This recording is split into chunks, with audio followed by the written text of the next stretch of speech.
कैसी हैं आप? मैं ठीक, अल्लाह का शुक्र। क्या नाम है आपका? कायनात। कायनात, आप क्या करती हैं? मैं जॉब करती हूँ। किस चीज़ की जॉब? मैं एक बेकरी में सेल गर्ल की जॉब कर रही हूँ। सेल गर्ल की? तो क्या मजबूरी बनी है कि आपको जॉब करनी पड़ी है? बस घर के कुछ हालात, मजबूरियाँ ही ऐसी थी, घर के कुछ हालात ही ऐसे थे, मजबूरियाँ इतनी थी कि मुझे घर से निकलना पड़ा। घर से निकलना पड़ा मतलब बेसिकली लाहौर से हैं या कहीं और इलाके से? मैं कराची की रहने वाली हूँ। मैं लाहौर आई थी नौकरी करने के लिए।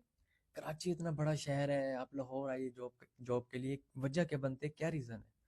कराची में मैंने नौकरी की, लेकिन मुझे कोई इतना नहीं वसीला नहीं मिला, तो मुझे यहाँ मैंने अपने फ़ोन में एक ऐड देखी कि हमारे लाहौर में नौकरी की जगह है, तो इसीलिए मैं यहाँ पर आई थी नौकरी करने। तो माँ बाप ने और इजाज़त दी कि आप यहाँ पे आकर जॉब करें? मेरी वालदा बचपन में ही फौत हो गई थी। तो वालदा की फौत होने के बाद आपने मतलब खुद जॉब करना शुरू कर दी? मेरी मामा बचपन में फौत हो गई थी, मेरे पापा ने मुझे छोड़ दिया। देख रहे नाज़रीन, एक नौजवान लड़की जिसको ये दुख है कि उसकी वालदा फौत हो गई, बाप ने भी छोड़ दिया। वालदा फौत हो गई, उसकी फौत होने की क्या तकलीफ हो रही है? माँ का दुख सिर्फ एक बेटी जान सकती है, क्योंकि उससे ज्यादा बेहतर पता होता है कि माँ हमें कितना प्यार करती है, कैसे उन्होंने हमें बड़ा किया, पढ़ाया लिखाया। तो माँ फौत हो गई, बाप ने भी मतलब छोड़ दिया, वजह क्या बनती है बाप के छोड़ जाने की? मेरी मामा जब वो थी, मेरे पापा ने दूसरी शादी कर ली। सौतेली मामा को मेरे पापा घर ले आए थे, और जब सौतेली मामा हमारे साथ इतना बदसलूकी की, उन्होंने इतनी बदसलूकी की, हमें मारना पीटना, और पापा के दिल में हमारे लिए नफरत पैदा कर दी। यानी कि जो आपकी सौतेली माँ थी, उसने नफरत भरना शुरू कर दी आपकी और आपके वालदे वालिद साहब की मतलब आपस में। मेरी सौतेली माँ पापा को कहती थी कि ये लड़कियां बाहर जाती हैं, गंदे काम करती हैं, इनको छोड़ दो। मेरे पापा मेरी मामा की बातों में आ गए और उन्होंने हमें छोड़ दिया। और आज हम जो भी है, जिस हाल में भी है, अपने पापा की वजह से और सौतेली मामा की वजह से। माँ सौतेली थी, बाप तो सौतेला नहीं था ना। पापा अपना था, लेकिन उसका खून है ना, आप उसको चाहिए था, ऐसे नहीं करना चाहिए था कि उसको उसकी तरबियत पे नाज होना चाहिए था कि मेरी बेटी ऐसे नहीं हो सकती। एक अ, बाहर की औरत आके अगर आपसे निकाह कर रही है तो इसका मतलब ये थोड़ी है कि आप उसकी बात मान के अपनी बेटियों को बेदखल कर दें। मेरी सौतेली मामा ने पापा को इतना वर्गलाया, इतना बुरा भला कहा कि मेरे पापा को कुछ समझ नहीं आया, और उन्होंने मेरी माँ सौतेली मम्मा के कहने पे हमें छोड़ दिया, हमें घर से भी निकाल दिया, मारा पीटा भी, सिर्फ सौतेली मामा के खातिर। और आज मेरे बाबा भी अकेले हैं, हमें खुश नहीं रखा, वो भी खुश नहीं है अभी साल। तो जो आपकी स्टेप मदर थी वो छोड़ गई है? मेरे पापा ने उनको तलाक दे दी। तलाक दे दिए। लेकिन नाज़रीन, एक लड़की जिसकी पहले वालदा चली जाती है, फिर वालिद का सलूक इस तरह का कि सौतेली औरत के आने के बाद, सौतेली माँ के आने के बाद वालिद का सलूक इस तरह का कि लड़कियां, नौजवान लड़की बेदखल हो गई। ये बता रही है कि दो बहनें हैं ना? दो बहनें हैं। छोटी है दूसरी? मेरे से एक छोटी और मैं बड़ी हूँ। बड़ी। तो दो बहनें बेदखल हो गई घर से कि एक सौतेली जब वालदा आई इनके घर में, उसकी वजह से। लेकिन बाप को चाहिए था कि वो सोचता, देखभाल करता कि मेरी बेटियां ऐसे हैं या नहीं है, उनकी तरबियत मैंने ऐसी की है या नहीं की।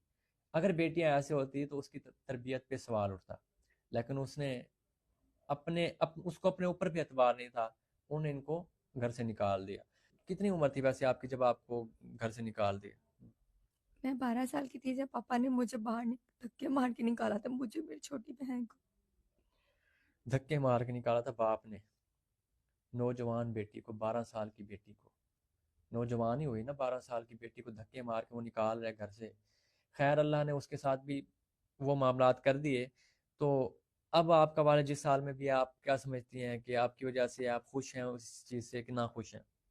मैं आज बहुत खुश हूँ। मेरे पापा आज जिस हाल में भी है ना, मैं बहुत ज्यादा खुश हूँ, क्योंकि तब मैं बहुत छोटी थी जब मेरे पापा ने मुझे निकाला था धक्के मार के।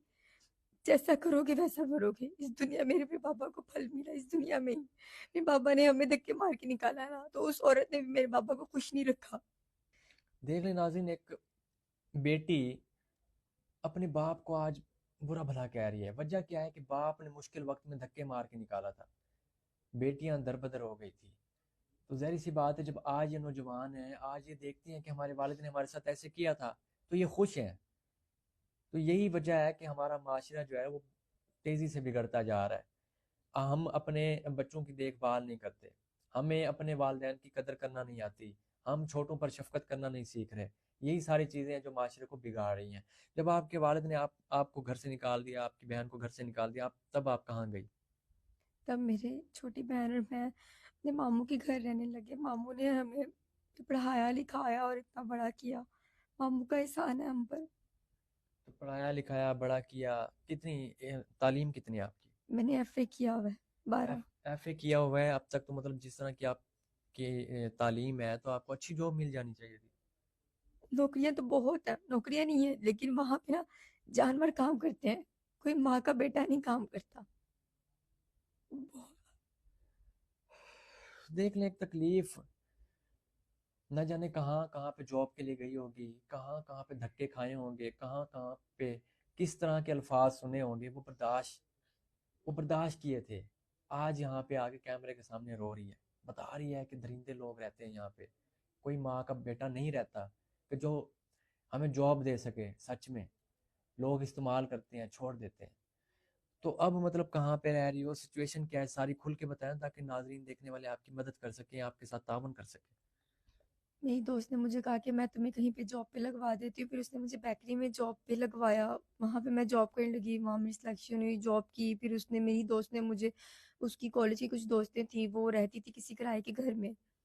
तो किराए के घर में उसने मुझे भी कहा कि तुम भी रह लो, तुम अपना किराया इनको देती रहना, बिजली गैस पानी का बिल मैंने दिया, किराया मैंने इनको देना। किराया जो मेरे हिस्से में आता था वो 10,000 था। हम्म। तो मैंने उसी सैलरी के ज़रिए सारे अपने सारे अखराजात, अपने जितने भी खर्चे थे वो उठाए मैंने। फिर कुछ महीने गुजरते गए, मेरी सैलरी, मेरे अखराजात बढ़ते गए आहिस्ता आहिस्ता। किराया भी मालिक मकान ने बहुत ज़्यादा बढ़ा दिया था, क्योंकि लड़कियां वहाँ पे 5-6 रहती थी, तो हमारे लिए एडजस्ट होना वहाँ बहुत मुश्किल था। तो जो आपको सैलरी मिलती थी, वो आप बता रही हैं कि आप अपने ऊपर लगा देती थी, तो किराया फिर कैसे मैनेज करती थी? अभी कुछ 4 को 5 महीने हुए, मेरा जो रेंट है वो पेंडिंग में है। मालिक मकान तो बहुत जोर जबरदस्ती करता है, जिद करता है, घर आके बदतमीजी करता है, चीखता चिल्लाता है, मोहल्ले वाले सब बहुत गंदी निगाहों से देखते हैं। तो आपको परेशानी ये है कि कोई आपका जो है रेंट उतार दे। मेरी सैलरी से ना मेरे अखराजात नहीं पूरे होते, कोई खर्चा नहीं पूरा, किराया भी बहुत ज्यादा है। मैं